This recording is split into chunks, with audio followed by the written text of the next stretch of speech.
ఒకరోజు రంభ అందంగా ముస్తాబయి కుబేరుడు కొడుకైన నలకువరుణ్ణి ఆనందంలో ముంచెత్తడానికి వెళ్తుంటుంది. అంటే ఆ రోజు ఆమెను కుబేరుడు కొడుకు బుక్ చేసుకున్నాడన్నమాట. అలా వెళ్తున్న రంభను రావణుడు చూసి, అప్పుడు రంభ, నేను నలకవరుడు భార్యను, నువ్వు నన్ను ఆశించడం తప్పు అంటుంది. అప్పుడు రావణుడు, అప్సరసులకు పెళ్లిళ్ళుండవని నాకు తెలుసులే అని రంభను తీసుకెళ్లి రాయి మీద రేపు చేసేస్తాడు. పాపం హట్టైన నలకవరుడు ఇక మీదట ఏ స్త్రీనైనా బలవంతంగా అనుభవిస్తే నీ తలలు పగిలి చస్తావని రావణుణ్ణి శపిస్తాడు.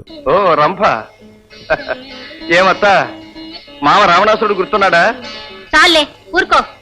ఓయ్ ఓయ్ ఓయ్ ఓయ్ ఓయ్ ఓయ్ అత్త ఇంకా రావణాసురుడి దెబ్బ మర్చిపోలేదు. ఇంద్రుడు, ఇతను దేవతల రాజు. ఎవరన్నా గొప్పగా తపస్సులు చేసినా, అశ్వమేధ యాగాలు చేసినా వాళ్ళు గాని దేవతలకు రాజైపోతారేమోనని అప్సరసలను పంపి వాళ్లతో పడుకోబెట్టి తపస్సులు ఆపడం, యజ్ఞ పశువుల్ని దొంగిలించడం చేస్తుంటాడు. అంటే ఇంద్రుడు అమ్మాయిల బ్రోకరు, దొంగ.